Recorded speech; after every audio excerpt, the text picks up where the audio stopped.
other Indigenous people from throughout Northwest Territories and from throughout Canada, as well as other people that have made Inuvik their home from throughout Canada and throughout the world, and this makes Inuvik a great place to live. With that, we will have the adoption of the agenda with the removal of 8.3, and that the person requesting that is not here this evening. Mover, seconder, moved by Deputy Mayor Barlick, seconded by Councillor McDonald. Any further discussions, additions, corrections on the agenda? All those in favor? Motion carried. Declaration of a conflict of interest or pecuniary interest with any of the agenda items. Seeing none at this time, delegation presentations or petitions. We have Sergeant Chris Wynot here, and come on up, Chris, the floor is yours for the update on the RCMP report. Thank you very much. So just reporting on May's events. Again, we saw a slight increase in calls for service, 480 during the month. The significant ones included in unsafe firearm storage. Members were at a different call for service, but you know their vigilance saw some unsafe firearms, were able to get those out of there without issue. May we had the warrant execution at the Inuvik Apartments. We spoke about that last meeting. There was a brief search and rescue operation on the closed Bavik Ice Road. Thankfully that resolved peacefully. Following that, we set up some check stops and caught 2 other drivers and issued them charges for operating on that closed seasonal highway. Yeah, further discussions with Department of Infrastructure and stuff on how to best keep people off those dangerous pieces of road. So we know that's an ongoing issue every year. And also about the grizzly bears, just had some preliminary discussions with the town and potentially ENR about using a cell phone alerting system to maybe alert the public if grizzly bears are in town, just for their awareness. So those are early talks about using that. The majority of our calls continue to be alcohol related. We're in the school giving lots of presentations on gang awareness, a lot of meetings with different groups in town. And in particular, we're meeting with the hospital to develop an interagency approach for some of our joint clients, particularly those that have either mental health or specific housing issues that the help needs to be involved with.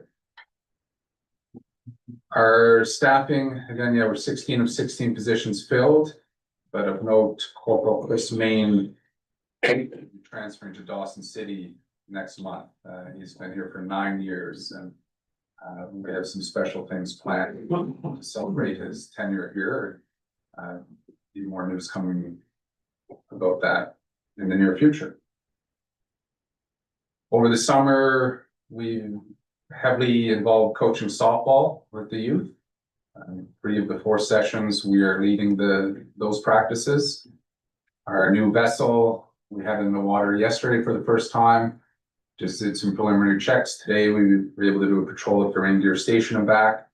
So we've got quite a few operators trained. We'll be in the waters, trying to catch some impaired boaters. And later this summer, we're going to be issued new pistols. So we've got the gun range booked for 5 weeks as members from all over the north come in here and do a conversion course. We replace our pistols with a modern version. So we've been up to. Thanks, Chris. Questions, comments for Chris? Councilor Lemieux. With the bears, are we destroying them or capturing and relocating them? What's the deal with that? that's the ENR's decision. We're sometimes called to help them keep the peace, keep traffic away, keep Right. people safely, but sometimes they are dispatching them. And I don't know, sometimes Okay. maybe they're relocating them. Okay, no, wasn't sure if you. So we'll have, slash deputy mayor Ballack slash ECC, employee give an update during the information items Oh, on what he can anyway, yeah. Councillor Barrett. Thanks for your presentation. It's always great to see consistent engagement with community members.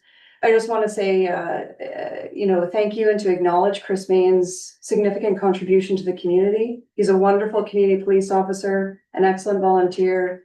It'll be a loss to have him move into Dawson City, but wonderful for Dawson City to take up a wonderful officer. I do see it now for a third month in a row. I knew I would ask. Now it's starting to look like a bit of a trend now that it's 3 months. Significant increase in prisoners held again. Any more insight that you can share on this, or, because, we don't want this, right? So any strategies, any thoughts, anything else you can share? Using all available options to reduce our prisoner count. We have a great relationship with the shelter. Unfortunately, sometimes the clients at the shelter overstay their welcome or cause issues there, and they're needing to be held elsewhere so to minimize the trouble that they're causing. We'll keep monitoring that, but yeah, I believe we are looking to resolve everything at the lowest possible level. Incarceration is only used when it's the only option. Any further questions? Any further questions, comments for Chris? Okay, if not, thank you very much, Chris. Certainly enjoy all of the engagement that the officers are having in the community. I think that's a huge part of community contribution and just getting the members out there also in a positive light. So we appreciate that. Certainly appreciated all the help that the town had with the bike rodeo. Also stopped over there, and the members were very engaged with all the kids with our bylaw officers. So very positive thing. Happy to help. Thank you. Thanks.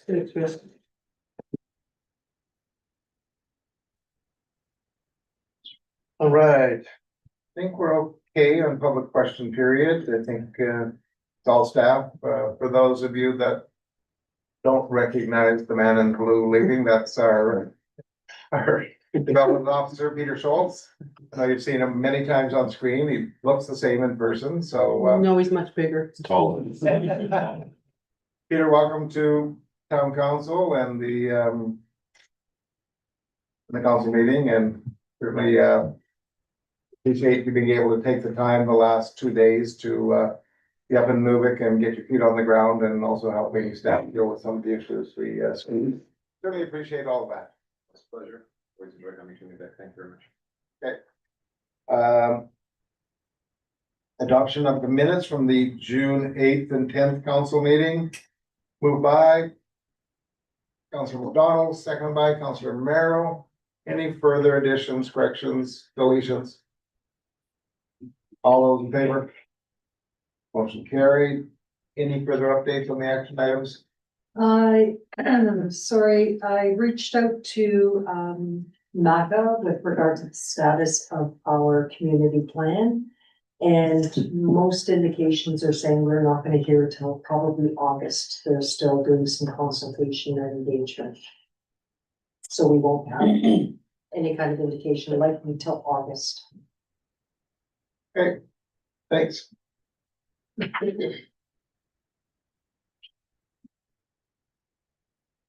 8.1, request for council decision 2026-045 mutual aid agreement with the government of the Northwest Territories regarding wildland urban interface response.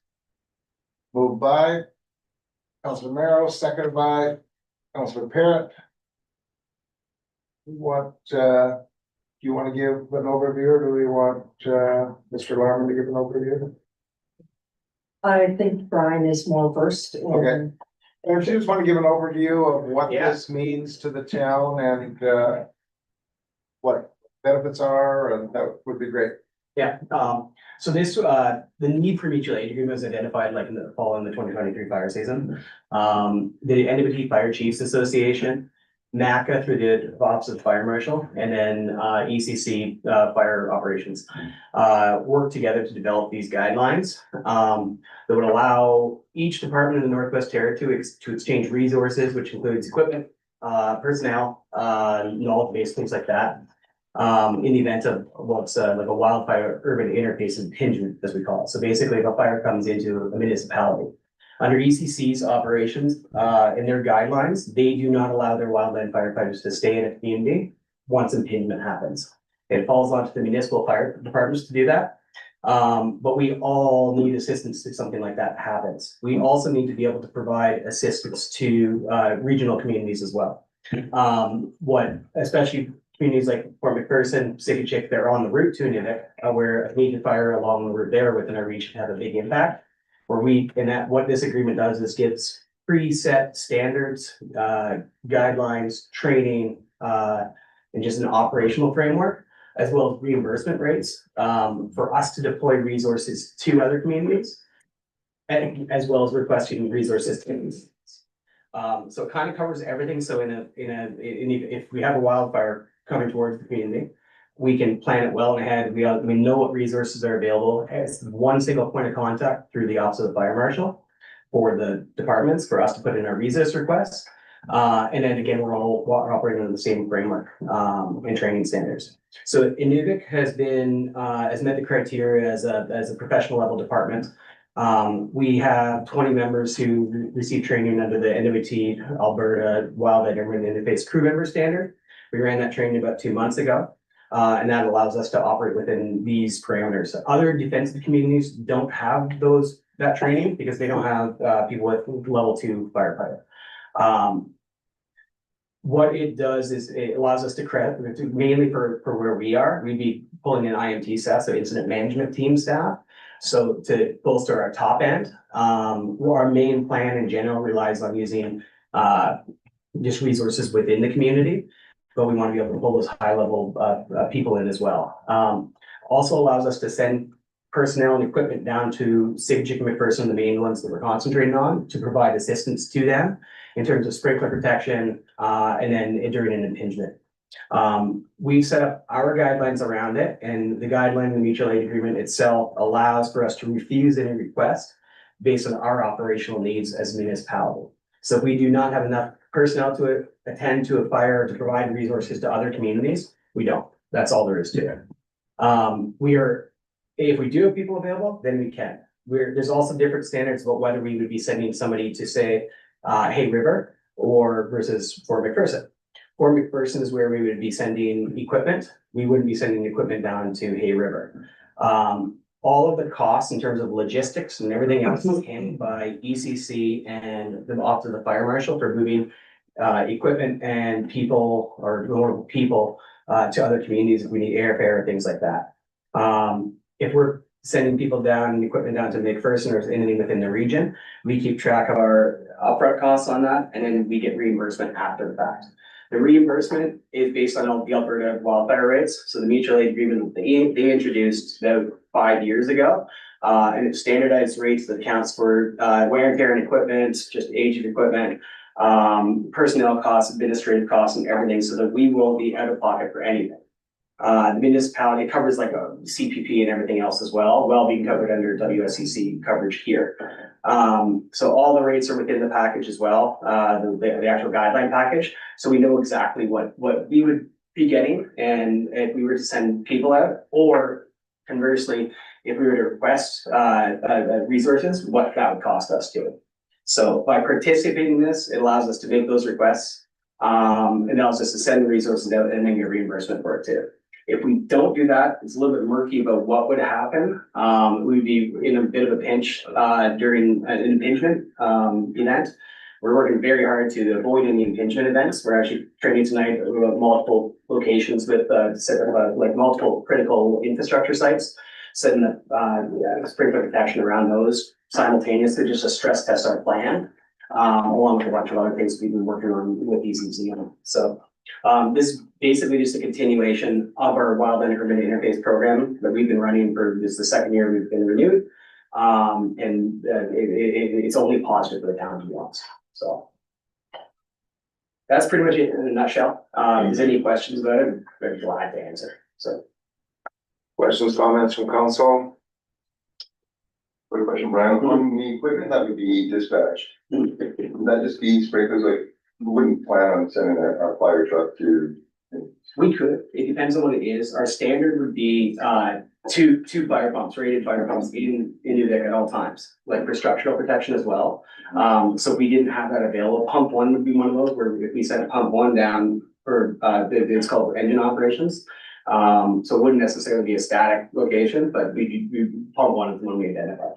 We're looking at putting together a type 6 engine, it's called, so it's basically a flatbed with an additional pump. We've already bought one, so that's one of the ones we would most likely send down, be more appropriate for that kind of use. In general, 2 pumps in town at any given time. We've proven that when pump 2 has been out for servicing. It's gone for about 4 months over summer, and we were able to operate with no problems whatsoever with two fire pumps, so. Yeah, no, thank you, that flat deck with pump sounds a lot more reasonable than sending our very expensive pump trucks that are probably aren't designed to drive on a Christian highway. They'd be good for the pump one would be good for that. Would it? Pump 2, yeah, and pump 2, we drove it back actually, so it did great. But pump 1, yeah, is designed for that, I would say. The reimbursement rates, are, to put in perspective, it'd be about, if we sent it on I think it's a 14-day deployment, we get about $70,000 in reimbursement. So it's good rates for this, for personnel and for equipment. Because it accounts for wear and tear on the equipment, accounts for amortization, accounts for like the actual use of it, not just the use on that particular day. So. Further questions, comments from council? Any drawbacks that you see to this agreement, Brian, as far as liability or equipment that then we would need to replace it sometime? If we damage equipment during this, there's provisions within it to get reimbursed to replace that equipment. So if a fire pump, for instance, if it flew out in regular operations, we could replace that pump under the parameters, rebuild the NACA ECC for that, mainly the community that's having the emergency itself, and we would get that equipment replaced. For just coverage for workers and people, just a regular coverage that we'd be covered under firefighting within the municipality as well. We're covered under WSEC, we're covered under the WSEC firefighter code of practice. And then within our bylaw itself, the establishment bylaw, it allows us to enter into mutual aid agreements with other communities. So this is not necessarily anticipated for this particular type of thing, but entering into mutual aid agreements with other municipalities is anticipated with the bylaw. It's quite common in the south for nearby municipalities to rely on each other for coverage. So mutual aid agreements are pretty good, like from that perspective and from a liability and protection probably. So, Okay. Yeah. Any further questions, comments? Okay, all those in favor? Motion passed. Thank you. You hope to never have to call on resources, to be honest, but. Yeah, thank you. I gotta run down to. Exercise it. 8.2, addition to the human resources policy, HR 012. It's on the table, moved by Deputy Mayor Barlick, seconded by Councilor McDonald. Want to give an overview of this? We are requesting to add a component to our HR manual to recognize returning students. So we have a lot of younger high school students that graduate, they go away for school and then they come back. And what we are seeing is consistently, we're getting the same individuals back. Which is an indication of, one, they enjoy working for the town, but also I think it's important for us to recognize that we are growing our future. So what we are proposing is that if an employee meets a criteria, so for instance, being employed for at least 2 years with the town, and being a returning student, when they come back to work for us for the summer, to be fair to everybody, a random draw of those students And they would get with our travel points, they would get a one trip back from Inuvik to Edmonton and return, or the equivalent of that. That way, that'll give them a chance to come back and visit their family, should they so choose. It'll help them out when it comes to school travel. So the only impact it would have on our financial aspect is that we would be using our travel points, so there's no direct payment. It wouldn't be coming out of like an operational budget per se, it would be coming out of our travel points. Thanks. Questions, comments from council? Councilor Pair. This is interesting. So is the purpose of this to retain student employment and to have repeat students? So it's sort of like luring them to come back? Is it about promoting PD? Because I want to make sure, because I kind of read it and then I heard what you said and now I'm feeling like, I just want to make sure I understand it. It's a combination of both. So it's growing our staff pool in terms of professional development from them, but it is also demonstrating our commitment to them. They come back to us, so they're committed to the town. For lack of a better way to say, the loyalty coming back to the town that way, and it's just recognizing their contribution to the town while supporting them while they're in school. And then this would be exclusively for summer students? Or would this be for all staff if they're taking PD? I think it would be for summer students. And that was my intention, was for the summer students, because we had plenty of full-time staff that are already, plenty of full-time or permanent staff that are already engaging in professional development. So this is more the future, rather than our establishing that, is recognizing the younger ones or the ones that are going back to school. Yeah, may just want to clarify that in the criteria, because it does kind of read in the background that it would be for employees, eligible employees that have worked for the town for 2 years. So if somebody had decided to take a year off from their job and going to school, they would then also be eligible for this, because they would have met the criteria. So if it's just for summer students, then I would just tighten that up a little bit, I think. Yeah. Deputy Mayor Barrow. Yeah, thanks. I actually had a similar just thought that it's not quite clear the way it's written, because the other thing, this again is just a bit of a language thing, when you talk about people having completed a minimum of 2 consecutive years, you're talking about summer students who may only be employed for 4 months, we'll say. That's more of a season, and you could interpret a year as being like a whole 12-month calendar year. So again, just a little bit of language clarification may be necessary. I don't think it's a bad thing to do, and I think it's good to encourage people to pursue post-secondary when they're interested in, and to have an ability to get recognized and rewarded for that pursuit and those efforts. But yeah, I think it's not quite clear the way that you're describing it, the way that's written. So just again, a little tightening of language, I think would. We can tidy that up. And so when I say summer students as well, because I know when, for instance, in the winter time, they're always reaching out to us as well. Can I pick up some shifts while I'm back here? So they're maintaining their casual status and coming back. So we can tighten up that language, but really it is for the youth to recognize their and help them out when they're in school. Okay. So you may even add in a clause in there that it is targeted to youth, defined as 29 years or younger, or we want to do it based on criteria that other organizations use. If that's kind of the focus, then it kind of, again, it just makes it more clear for anybody and doesn't perhaps lead to any unintended hard feelings of people who misunderstand its intention. Councilor Lemieux. Yeah, how big is that pool? Like, how many students do we have returning on the seasonal basis? I'm gonna kind of look at Trace, because most of the students are with him. How many do you normally get back? They need help from there. Yeah. So on the front desk side of the MSC, we get between 4 and 5 returning consistently over the summer, and then between 6 to 10 lifeguards, depending who's available on the pool side. So we really rely on those seasonal type employees that come back year over year. Then day camp would get some also, right?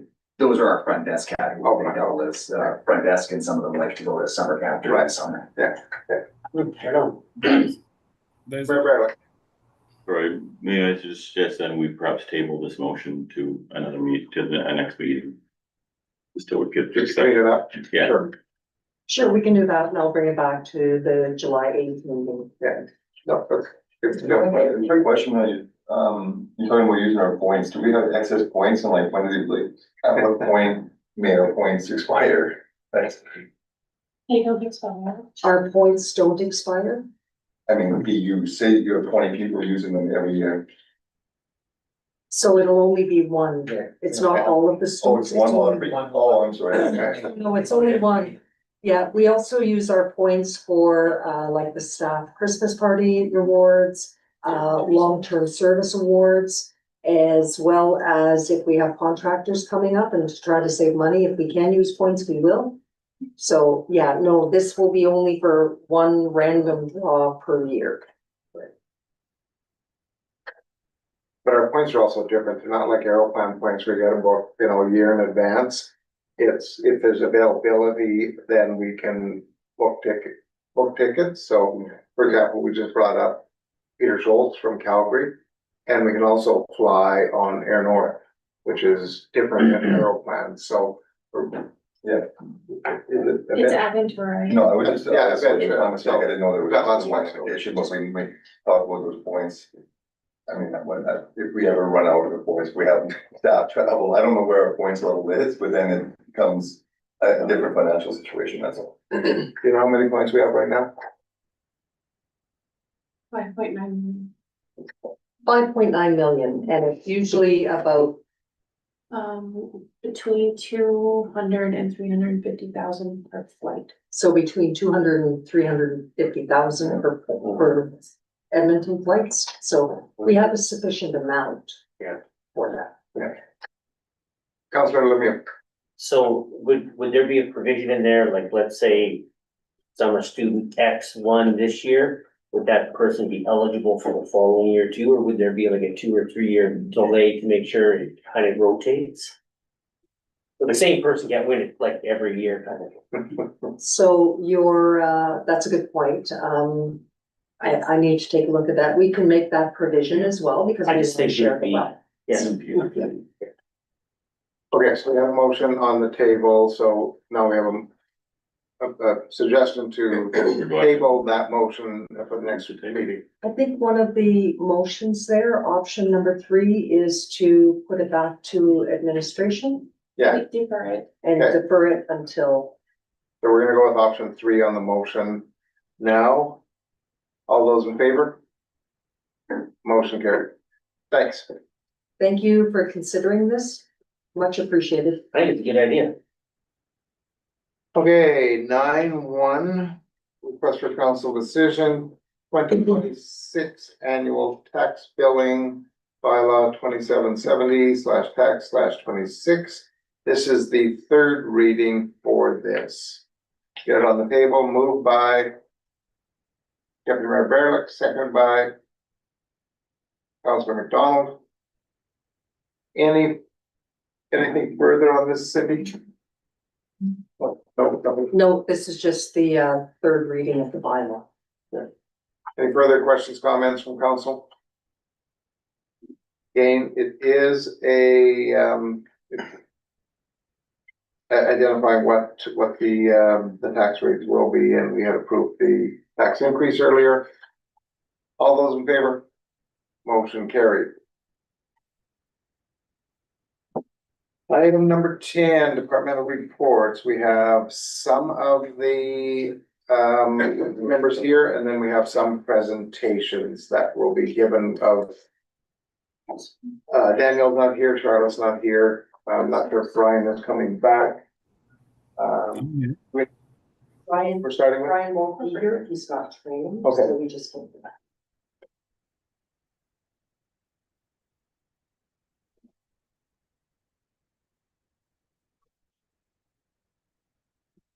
Daniel here? No. He's on the Zoom. Oh, he's on the Zoom. Oh, okay, Yeah, sorry. I'm here, but Hannah will do the presentation. I'll just answer any questions if there are any. Corporate Okay. services is first. Okay. Corporate services. All right, Stephen, you're up first.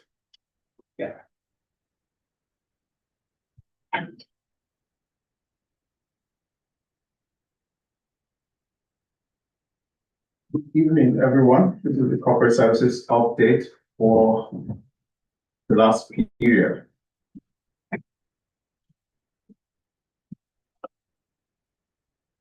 We'll take the update, a capital project report as of June 19th. The highlight is 11% of the annual capital of projects budget of 11.2 million has been spent as at Friday, June 19th. 125,000 was spent between last month and now. 9 projects of about 1 million have zero actual spend, so we haven't spent anything on 9 projects. And further comments on the Excel sheets that we'll look at after the next slide. Operating expenses variance report for 5 months, January to May, as of June 19th, 2026. The highlight is also there. We're going to look at it after the slide. Net operating surplus of 101,000 for the period. And the major reasons are on the Excel sheet. Jenna, can we look at that one? Which one is it? Capital or? Let's look at the capital.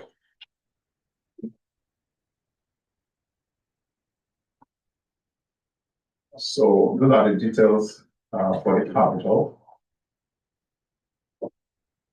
The ones in red are the ones I talked about, coming up to about 1 million that have not been, would not spent anything in along those lines. And then there are some that there are other different stages of progress, and we hope to spend more as the days continue. So yeah, that's really not much. It's just 11% has been done. So the next one, the operating one.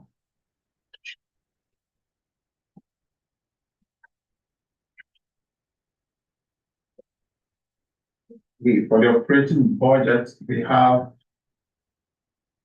the details there. We have about 6 notes, which I will just go through briefly. Overall, we have, okay, I think we already said that we have a surplus of about 101,000. And infrastructure public works, the first note is note 1. There's a deficit there where we got this end of the TAC building inspection incentive in May last year. So our budget was that we'll get it in May again this year, but we haven't received it yet. So that's why it's like a deficit.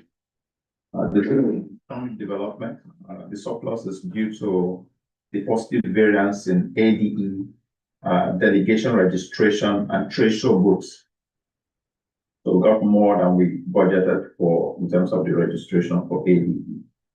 So that's why we have a surplus there. And the deficit of minus 21% for utility operating revenue. This keeps occurring every month. We had to pay over 200,000 to customers with wrong charges over the years. So that keeps occurring. On the expense side, the note 4 for protective services is a surplus, 13% surplus, which is as a result of the variance in wide land urban interface an invoice based on due to Market's refund of there are some training reforms that they got from Market. And note 5 is infrastructure public works. That's just mainly due to we've spent less than we budgeted for during the period in question. And the final note is note 6 in the capital project section, which is a surplus due to also spending less than we anticipated during the 5-month period. And so most of the variances are positive, and we are watching what we are spending over time. I can take any question if there is any at this stage. Thank you, Stephen. Questions, comments from council? Everything fairly straightforward. All right, thanks, Stephen. Keep saving us money on the budget. We need the positive variances. Another 2.5 million would be great. That's a miracle. Who's next? Charlotte, and it's recording. Okay.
Thanks, Charlotte. Great job.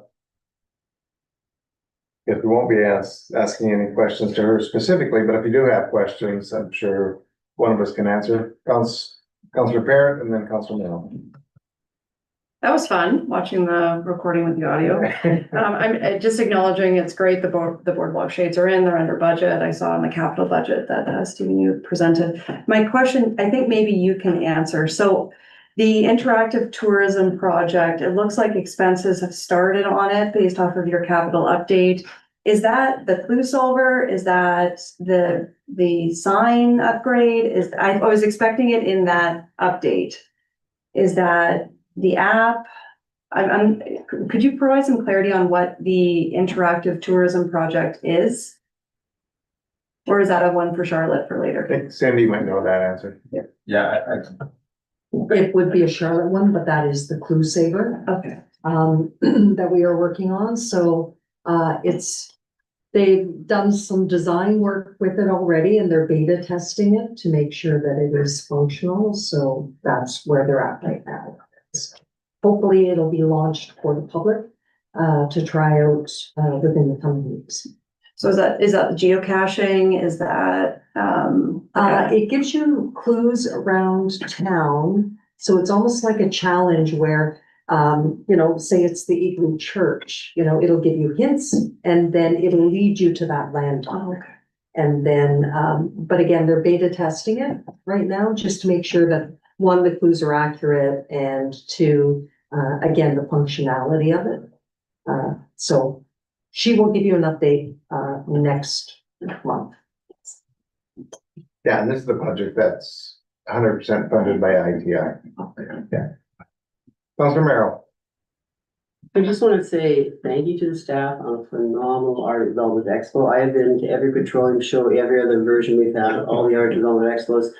This one ran like clockwork. They were so well organized. The building was spotless. Everybody was on top of everything. I couldn't get over how well it was done. And Mr. Clarkson, I'd like to acknowledge you're probably the second funniest mayor. Former mayor Jenny still has you beat, Yeah, but you're very close. the close race. You are better looking. Councillor Raymond. This echo what Alana Merrill, Council Merrill said, it's a very good run show, very good food. Very impressed with the last night and the band and the music and how everything went off. And all the oil shows and everything, that's by far the best music we've heard in a long time for live bands. It amped up a lot of the people. It was really nice to see. Thank you. No, and I'm glad in the end we were able to open that up to the community, because there were lots of people wanting tickets, but we had to first, with so many people registered, we had to get a feeling for how many people were leaving town on the Wednesday or the Thursday. And then once we figured that out, then we offered up the tickets. So we're glad community members or people who were able to bring their partners or whatever at the end. So that worked out well also. Now, the stat we don't have, which I'm gonna see if we can figure out, was between 1 and 5 each day, we were open to the public, and there was a steady stream of people coming through. Because I know they were handing them out the orange lanyard tags, which basically had, I think, the Power Corp or whoever was sponsored that day on them. It didn't have their public's name, whatever, but there was a lot of the public there that was able to come, and with so many trade show booths this year, there was lots for people to see and lots of discussions, and I think the trade show people enjoyed the extra activity. So that also worked out well, and we had lots of communications on that, telling people, come between 1 and 5, it's free. So that worked out well also. Great, and the accommodations worked out well, including the hotel barge and the college accommodations, and we filled all the hotels and we filled the Airbnbs. So overall, it was a great economic boost for the town. And as Charlotte indicated, right now we're in the black and we expect to stay in the black. So it didn't cost town council anything, which then we'll probably bring around a bit more of a surplus as we, get those final numbers and figure that out. So yeah, it was a great 3 days and lots of positive feedback. And so we're now collecting that feedback. Emily's going to be sending out a survey to get feedback, and we're looking at giving a fairly nice prize for that, registrations for next year. And just encourage people to reply sooner than later while it's still in recent memory. So, then we'll have a little bit of a break and then start ramping up again in September. Because it takes a while to pull together a show like that, because keynotes are sometimes booked up 2 years in advance and just figuring out what the hot topics are. But we also know moving forward that the design builder will be selected by the time we get to the next show. So then how do you incorporate what the economic development opportunities would be, given that, you know, they'll be designing and maybe even starting some of the construction. So yeah, lots to discuss. But as I said several times during the expo, our role is to ensure that discussions on Arctic security, Arctic sovereignty are held in the Arctic. Yeah. And they're held here because Inuvik's an important place for that. Yeah. Any further questions, comments? I got one. Yeah. Unfortunately, I wasn't here to attend, but I've heard nothing but positive all the way around. And I've heard like 3 or 4 different people comment on the food, so apparently the food is really good. Like I missed everything, but I heard a lot about like the catering and all that, so I just wanted to pop that out there. The food was excellent, breakfast, lunch and dinner. I mean, we have to feed the Yeah. people because we don't have the restaurants to feed that many people, but also the DeQuants and their whole crew did a great job. And I don't think there was a day that, you know, we didn't get several comments on that. And we also thank them daily for all the great service and everything that they did. And yeah, it was phenomenal. And people who had attended conferences all over the world had said they have never been to a conference that has such good food. So, yeah, we certainly thank them for that. Councilor Wayman. And I know, like I said, we were impressed with the comments, but we also have some more to add to your black coming from our group of companies is the barge is free. Wow. Donated to your cause. That's huge. That'll Right be, on. that'll be adding. So we eventually gave you a number in the beginning and then, you know, all the way it's turned out and it looked it was an awesome show. Loved it. Like I said, the bands are awesome, everything, the food. And we'd like to give back to our community. Thank you. Okay, thanks for that donation. That's Ready it. to go there, Kurt? Yeah. Thank you. The other great thing about the band, which you'd never know, they were missing one of their members. He couldn't come because we couldn't get him back to, he had a graduation or he had some kind of thing on Saturday. And we couldn't get him back to Yellowknife on Friday because the flight was full. So he had to opt out, but the other 3 came and you'd never know they were missing somebody because they were great. And the comedians were great that night too. And Hassan Bills donated his time. He was here with a Muslim delegation who sponsored the food bank here at the Muslim food bank, but they were going to McPherson to open up a food bank in McPherson. He was part of the delegation, and Abdullah contacted us and said, well, we got a comedian who would like to perform, so at no charge. So that was great too. And Leonard Chan was also really good. So it was a great night, and we're glad lots of people got to enjoy it. Excellent. Next presentation.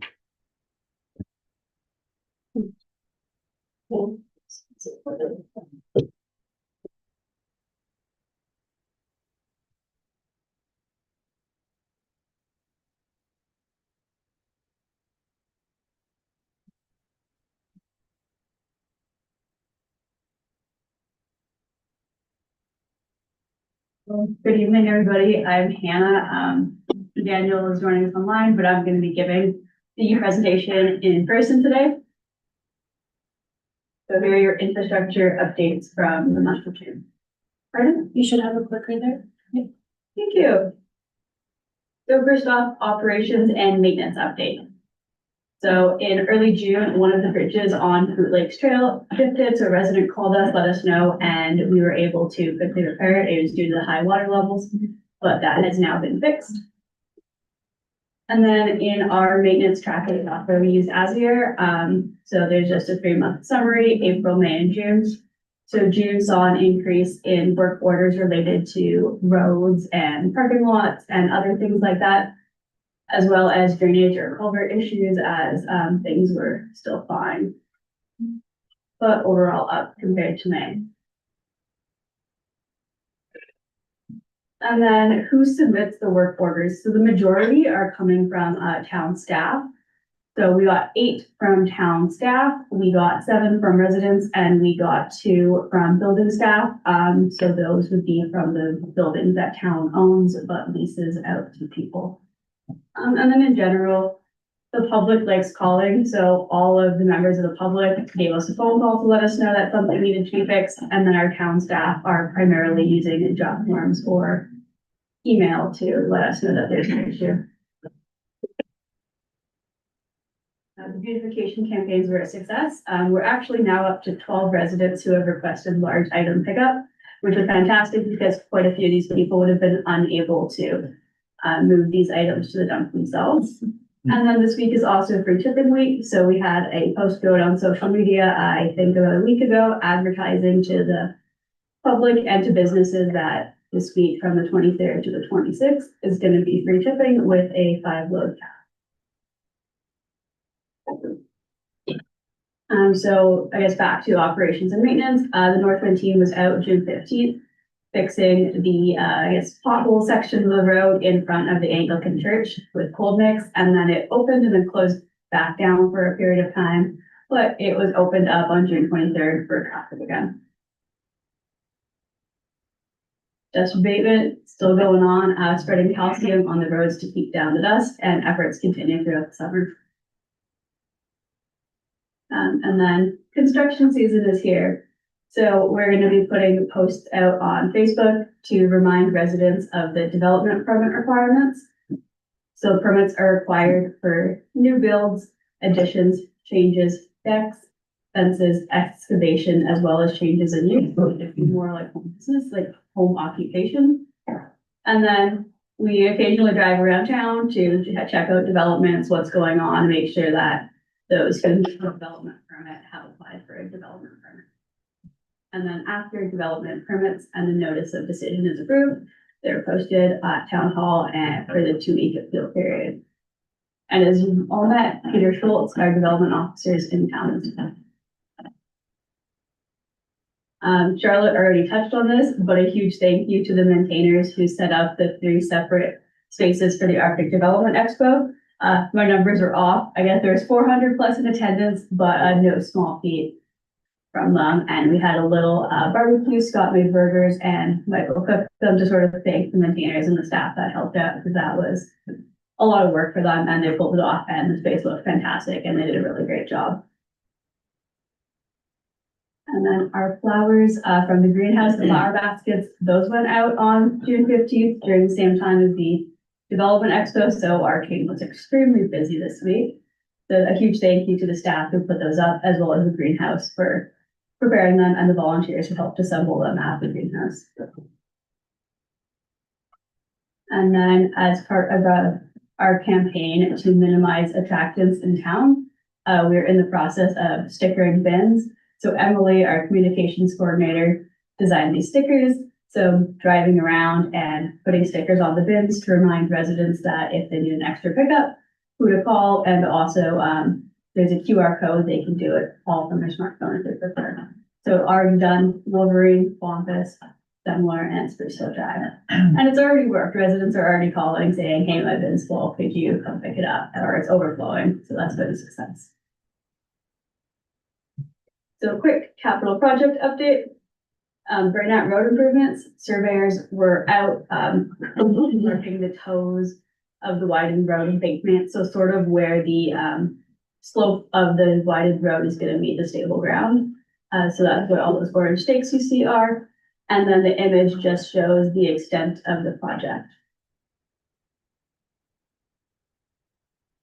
Again, Charlotte touched on this, but welcome center screens went up May 29th. They were seen at the Arctic market this past weekend. So I didn't know they're great. And then early June, the week of June 5th, we had the water treatment plant filter 700 replaced. So they should all be operating. either now or shortly. And then manual and mechanical treatment of fuel areas, so the wooded areas, occurred mid-June. So this protects Inuvik and helps reduce the chance of internet or interface fires by providing a break. And then all that sort of brush, some of it's gonna be cleared away to, again, sort of help provide that barrier that we need. The trailer demolition, so the cleanup on Jack Z is underway. So cleanup began early June and then demolition occurred the week of June 15th. So the 2 units on Jack Z were 35 and 51. And from the pictures, those are pretty much gone now. In other exciting news, the battery energy storage system and the battery management system have arrived. So the BESS battery energy storage system stores and dispatches electricity from the solar panels. And then the battery monitoring system monitors the state of charge. And it links to a dashboard that we have online so we can monitor the state of it. They're not integrated yet, but once they are, it will show up on this chart. So the solar farm for the MSC continues to provide nearly 100% of the power for the MSC during daylight hours. So from about 10 in the morning to about 10 at night. So there's a little snapshot shown there from June 17th to June 19th. So orange is the building load, so how much power the building is using. Green is the power from the solar panels, and then purple is the power from the grid. So in our case, NTPC. And then from its lifetime, a little bit out of date, I tend to do these a week in advance or so. 46% of the power used at the MSC since April 23rd has been from the solar panels. And then how is this affecting our NTPC consumption? So we got some stacked bar charts. The light blue is the energy in kilowatt that is coming from the solar farm. And then dark blue is the energy in kilowatt hours that's coming from NTPC. So for the month of May 1st to 21st to 31st, we estimate that this reduced our power bill by about $38,000. So the power is charged to us at 99 cents a kilowatt hour, but there is a rebate, which is about 14 cents a kilowatt hour. So if you do the math, it equals approximately $38,000. I can't actually read it from there, but somewhere in that little box, it'll say exactly how much in kilowatt hours we got from the solar farm for May. And then what's the status of our funding application? So we submitted 3 funding applications in the past month. The Adaptation and Action Implementation Project for climate resilient water infrastructure, so a generator at the water treatment plant. And then also for a feasibility study for recreation block drainage. So along the MSC, Butchon and Bombas and Kingman to improve the drainage there. And then the Government of the Northwest Territories Greenhouse Gas Program grant for the library, which is going to hopefully fund renewable energy. And then we're in the process of preparing for another application to the Greenhouse Grant Program for the MSC. And then another application for the water treatment plant that would fund a solar panel system sort of to the south of the building in that empty yard space, hopefully. And then we're also investigating some funding for the Boot Lake Trail with the Trans-Canada Trail Catalyst Fund, and then some recreation building funding under the Build Community Strong Fund. So that one's due July 10th. So we're getting move on that shortly. And that's it. Are there any questions? I think just to add to that, the other 2 for the MSC and the water treatment plant have actually been submitted as well. Those were submitted, I think it was last week. So those are no longer in the category of we're working on them. They've been submitted. Thanks, Daniel. Questions, comments? Councillor Lemieux. Yeah, I was, one of the residents up on the hill reached out to me and they're concerned about how much green space is gonna be like removed when they do that, like the upgrade going up the hill from the north part. They're just asking that everyone be mindful and leave as much of the green. Okay, frivolous and just start knocking shit down, you know what I mean? So, just point that out. Okay, thank you. Any further comments, questions? Deputy Mayor Barrett? So I just had a question, this may be one for Daniel online. I was having to be in some training at the MSC today, and we had a couple brief little power outages. Is the solar and or battery system able to act as a backup power when we have those little dropouts from the power cord? So I actually asked that question during the ADU week, actually, to the Solverst guys because they were there. But right now, the settings we have is NTPC power and solar, and then or generator. So that's the two switches we currently have. So if we don't have NTPC power, we don't have solar. So and I did speak to him about what can we do to make a change to that. So that's the way it's currently designed. So NTPC power and solar power together, and then it's either that or the generator. That's the current design of that system. So like I said, I did speak to him about it last week, and it's a conversation we're having. Obviously, we don't have any money to do any changes, but it's a conversation we could potentially have and see if it's an option and what that's going to cost. And then, of course, we could then make a decision as to if that's an option we want to even explore. But we did notice that was the way it was, and we had that conversation. Yeah, thanks, Daniel. Just a couple comments. Having to make sure now that the flowers are up, we need to be very diligent that those get watered. Last year during the wave, for some reason they didn't get watered and they were dead most of the summer. So we've got a heat wave this week, so just make sure that staff are able to do that. The other thing with the garbage bins, we're putting stickers on there. Can we also do an inventory on which blue bins need repairs? A lot of those front doors get damaged when I think they're tipping the bins. And then which bins need some accessibility in that there are some bins, I know the one in Tuma was pointed out to me, that very difficult for elders to get to the back of the bin because there's the gravel that's normally there isn't there, whether it's sloughed off or whatever. But if we could, while we're putting out the new stickers, also do a bit of a maintenance check on those blue bins.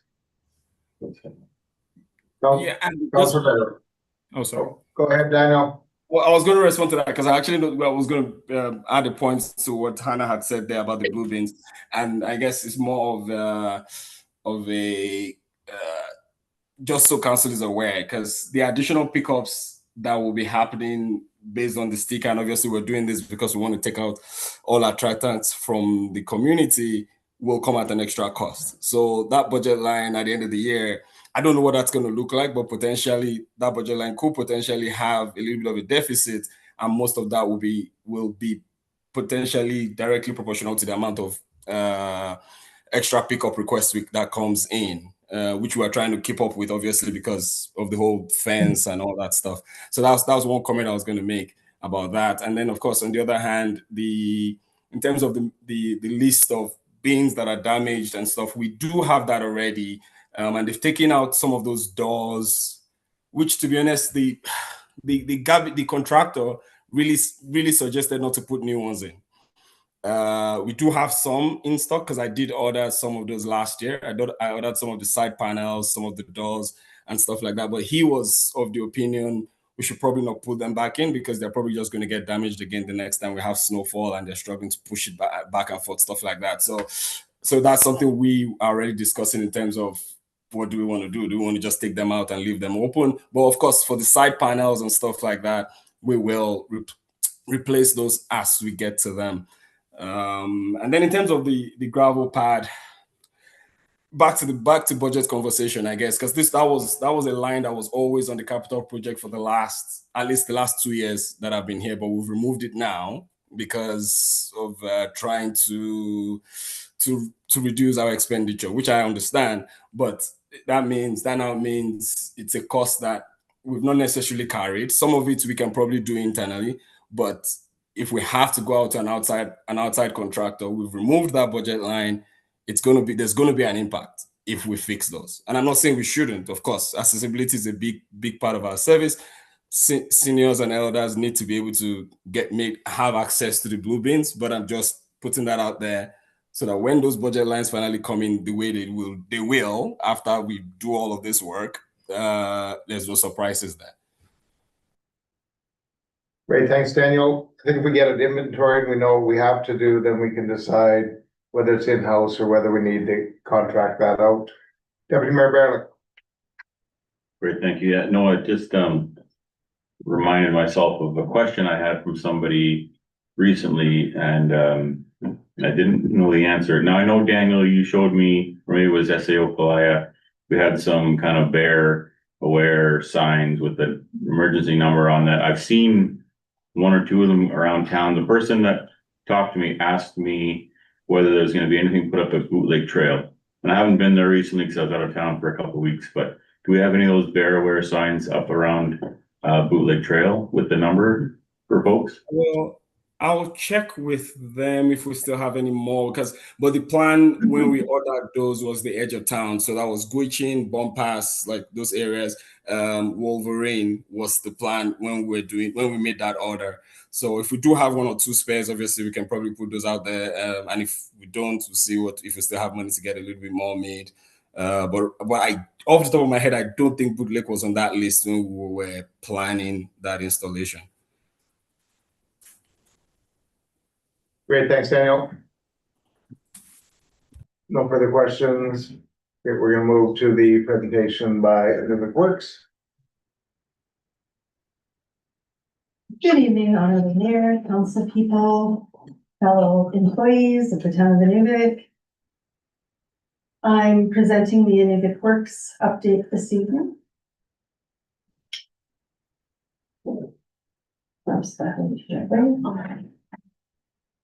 So for funding, of course, we have the Canadian Women's Foundation grant that we have for 3 more years. It was over 4 years. We have the Mentorability Hub partnership. They've renewed it for the 2nd year. We have the Tech Society partnership for computer upcycling and refurbishing.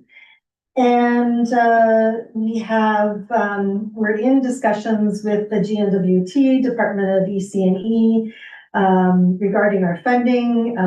They've assured me that it's coming. They've just got their budget approved. And so now they're delegating funds, and they assured me that we will get a good portion of what we asked for. So we're just waiting on that. And GTC has also given us some wage subsidy funds this year. Sorry, it's not advancing the slide. It's not there. Yeah.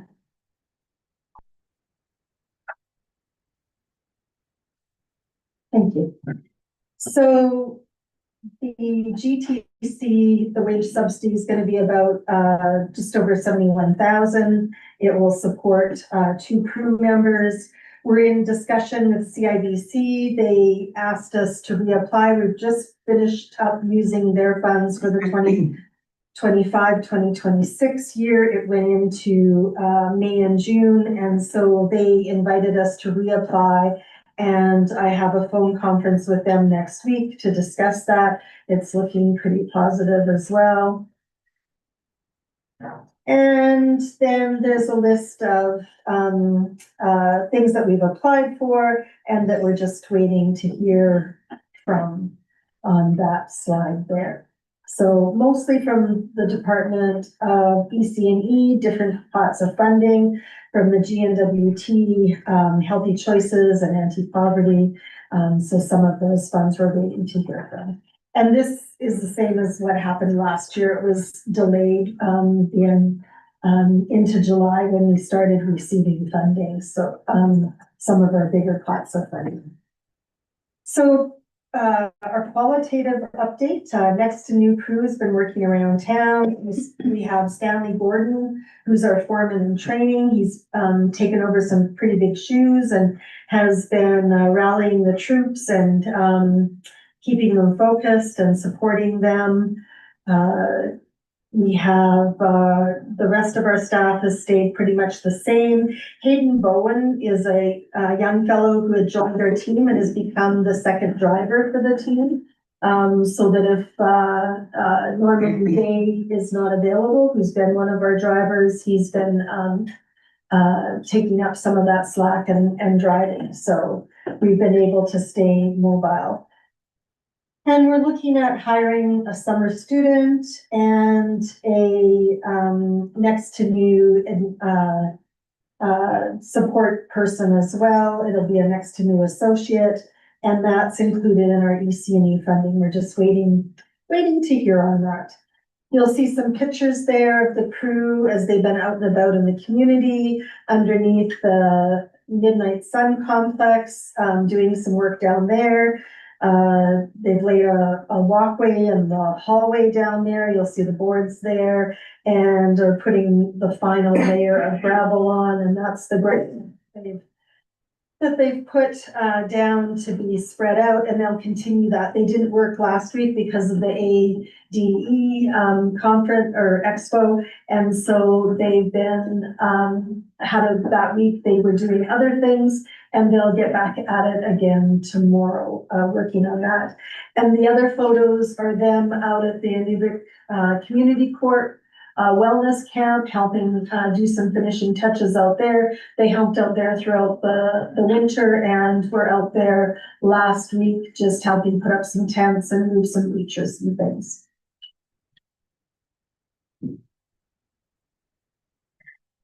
We had 4 crew members that finished their trades essential program with Greg, and they built that shed there, and we're hoping to move that over by next to new to keep some of our tools and equipment in, so it doesn't have to all be in the storefront building, because our building is getting quite full. Anybody who's been in there lately has seen it's kind of overflowing at the rip. And the thrift store, we had our 1-year anniversary event, and we had a summer solstice and Father's Day event as well. Partnerships are 2 of our main partners have been Mentorability. We held a Mentorability Connections event. We had 12 participants.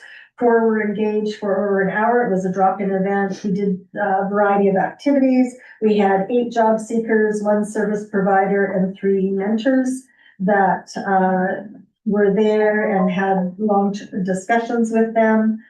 The Inuvik Tech Society, Alfred and Stanley participated in the computer upcycling. Stanley's almost completed. Alfred just sat in for various parts because he's going to be the person selling the components.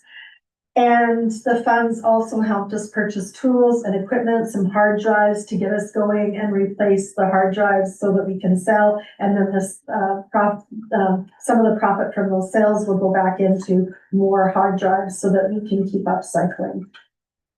We had a trade booth at the ADE, and we had approximately 145 visitors that stayed and talked and were engaged. 6 were mentors for the Mentorability, and CBC came by, and any of you who know Alfred Kendi, he was there and he started talking, and Des actually mic'd him up and did a little interview with him about all of our projects and what was happening, and parts of it ended up on CBC North a couple of different times. So Alfred's become a real marketing and sales person, and he talks about how this program has changed his life, and how grateful he is for it. And he's very knowledgeable about all of the different things we do. So if you ever get a chance to talk him up about it, he has lots to share. And it was interesting, I had community members phoning me at the store in the afternoons while he was at the trade fair and I was running the store, telling me how much they appreciated our representative. Some of them knew Alfred and some of them had no clue who he was, but they still were reaching out to let me know how well he was doing. So any of you who've known Alfred in the past and Alfred now, some big changes for him. So what's coming up, renewing partnerships and creating new partnerships, increase mentorability sessions and matches. That's one of our goals is to increase our matches.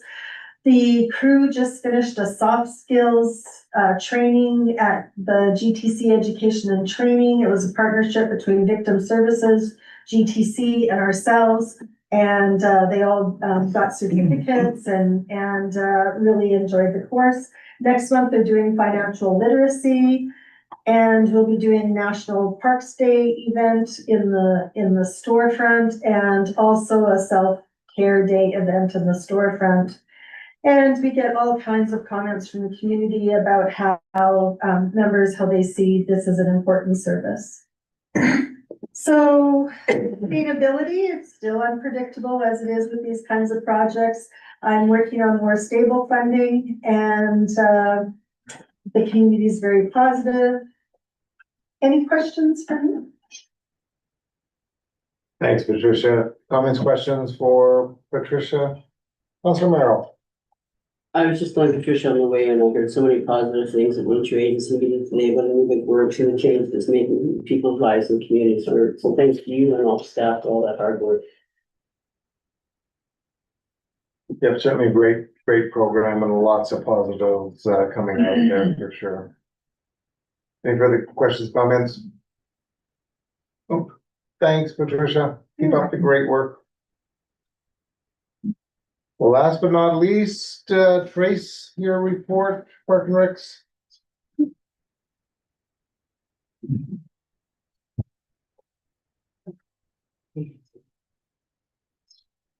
Good evening, Mayor and Council.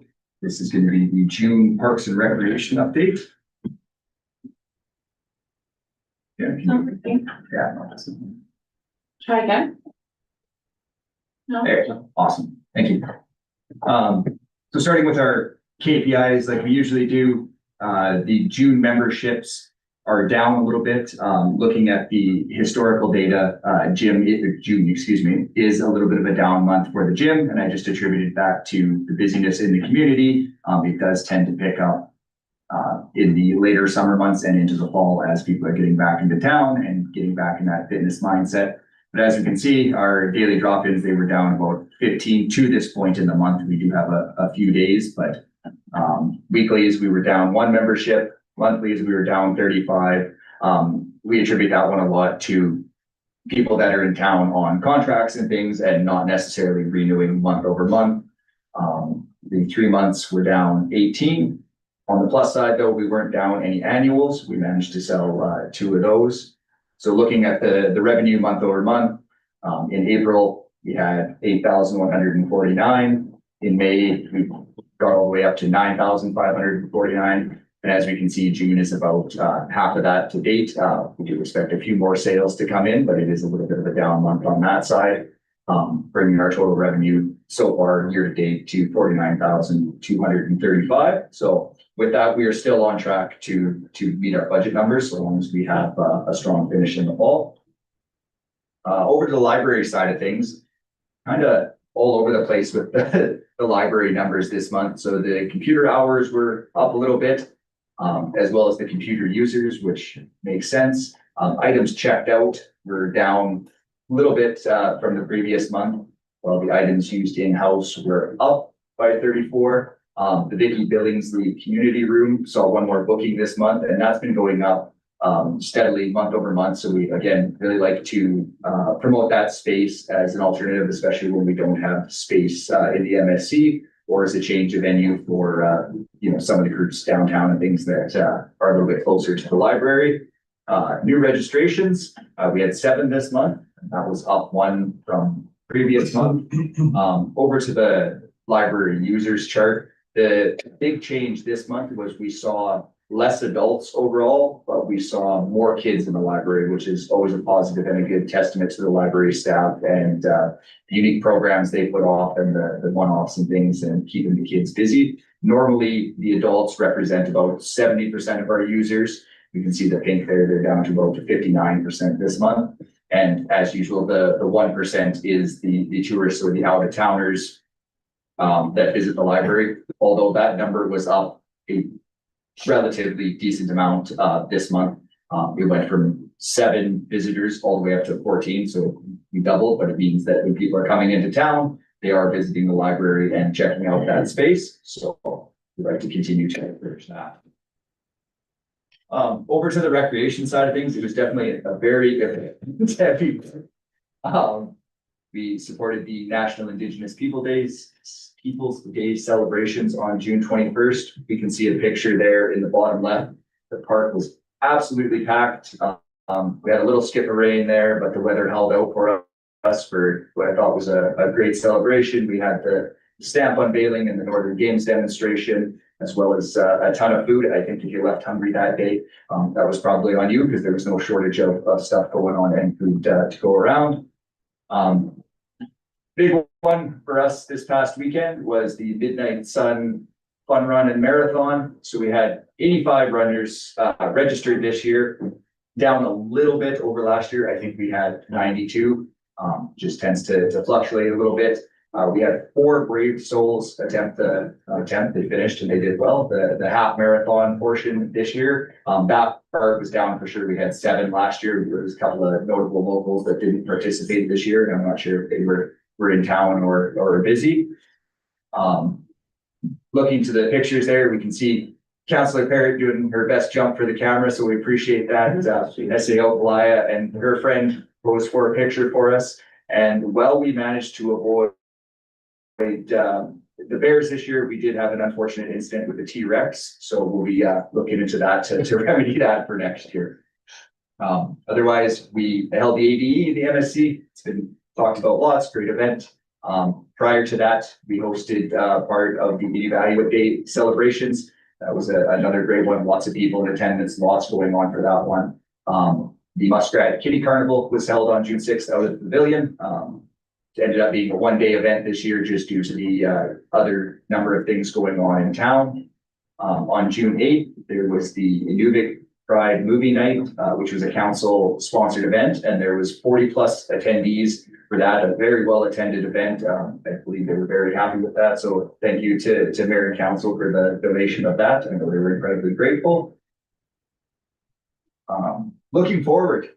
So our annual summer camp starts in a couple of weeks here, July 6th, and will run until August 28th. We just finished a couple interviews today and got all of our leaders squared away. So we've got another great crew this year. Looking forward to welcoming all the youth from the community.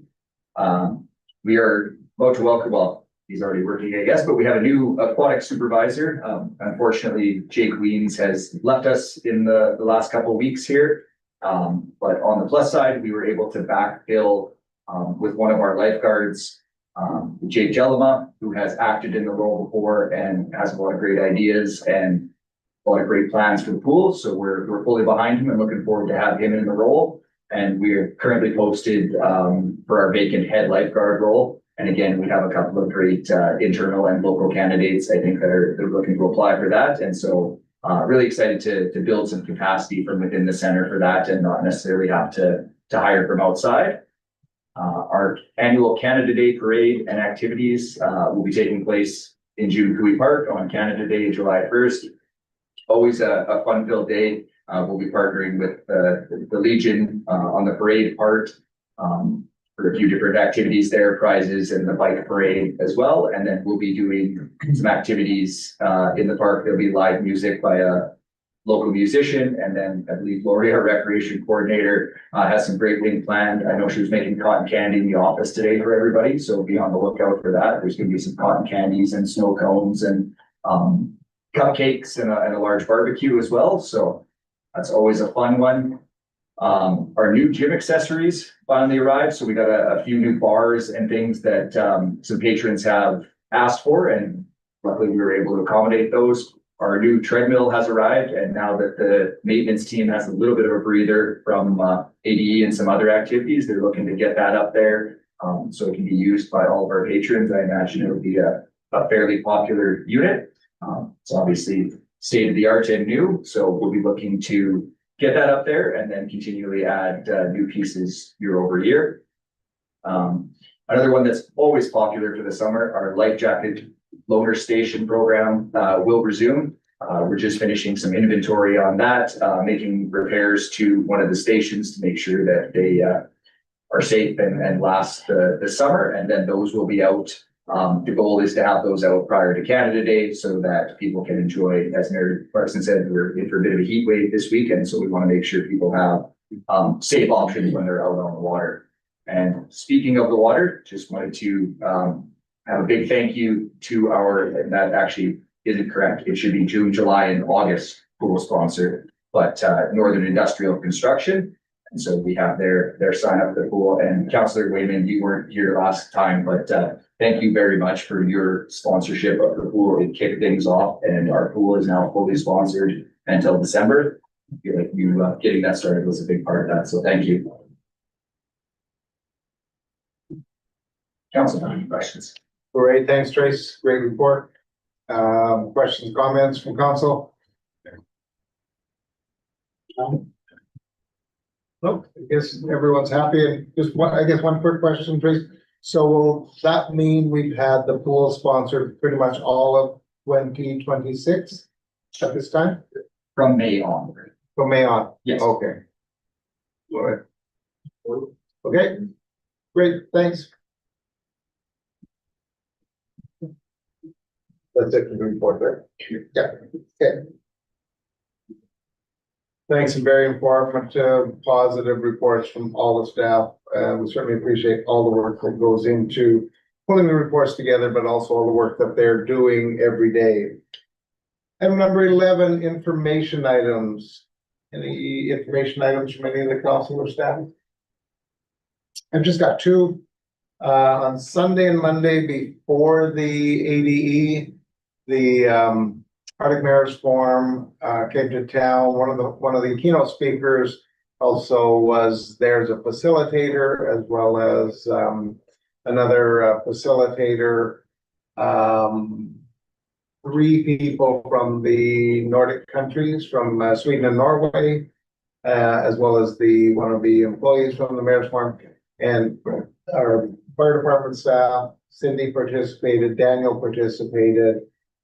Anyway, it was an emergency planning session that was focused around Inuvik, but with input from other people. And so people were able to learn how well we are ready for emergency planning, but we were also able to get what some of the other people in the Scandinavian countries or other parts of Canada are also doing with emergency planning. So that was Sunday afternoon and all day Monday, and that was a great information sharing event that I think everybody was able to learn some stuff from. The other item, which I mean, just announced yesterday, and we'll see what that means for Inuvik.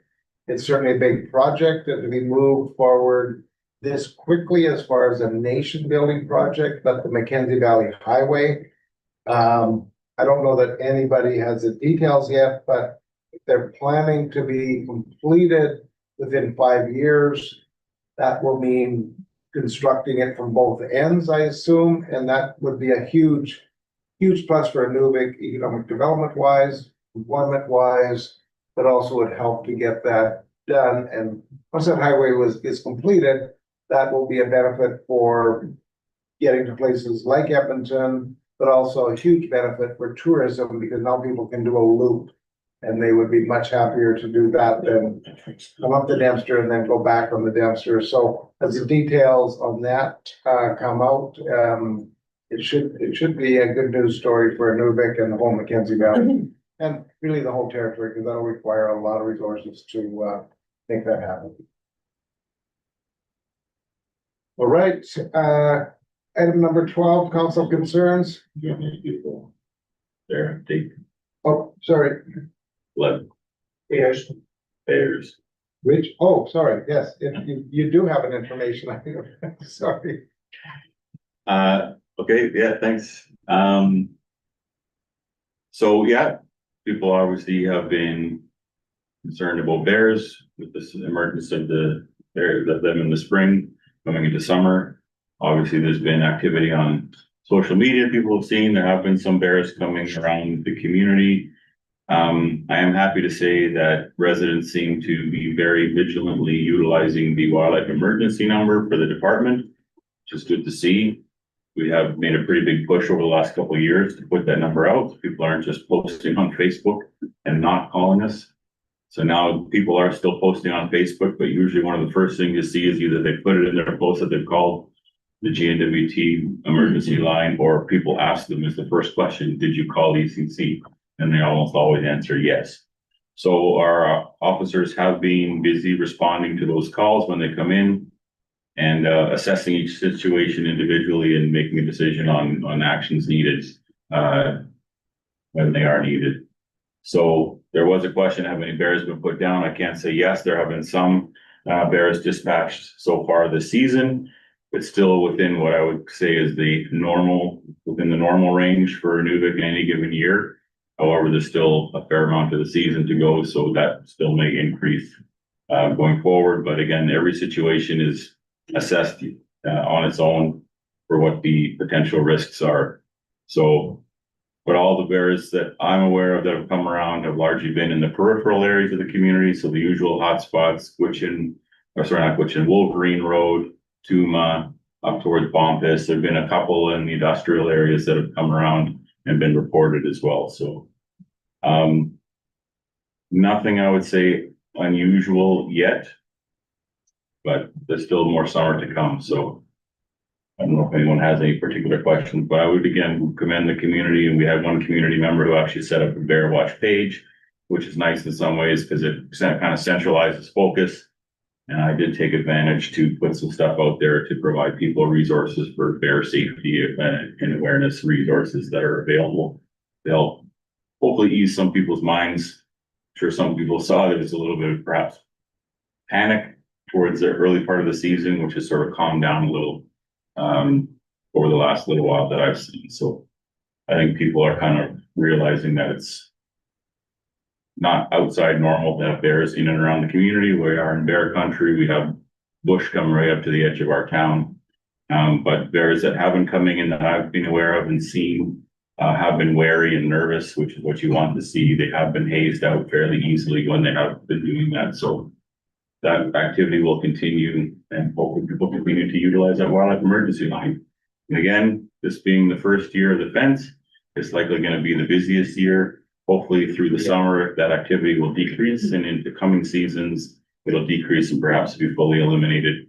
I can also tell folks that we are monitoring around the fence as a department just to kind of see what's happening with it. We monitored last year while it was being constructed. We put up some cameras and stuff again this year. We are seeing videos of bears getting zapped and bears walking in along the fence area. So the fence is working so far as it's supposed to. There's some evidence that bears have kind of tried to dig a little bit, but as far as we're aware, none have actually got through yet under the fence. So that's a positive as well. And hopefully, again, with a bit of time and understanding that they can't get in anymore, they'll just go back out to being wild bears. Perfect. Great, thanks, Stephen. That's a great update and certainly appreciate it, and appreciate all the work the officers are doing and work that everyone's doing to try to keep us and the bears safe. Okay. No further information items. Let's go to item number 12, council concerns. Any council concerns on anything? Not seeing any. We do have a couple of in-camera sessions, so we'll need a motion to go in camera by Councilor Merrow, seconded by Councilor Fair. All in favor? Great. Thanks, Sam. Thank you very much. Thanks, guys. Thank you. Have a good summer. You can just shut it. Yeah, there we go. Some strange to see Brendan Rock on the screen. Oh, yeah, great. So yeah, I think you need the next one. Oh, yeah. But I always. I'm kind of must be blocking your view. I'm trying to. Daniel, I'm gonna end the meeting, because there's no other, nobody else on Zoom. Bye, Dan.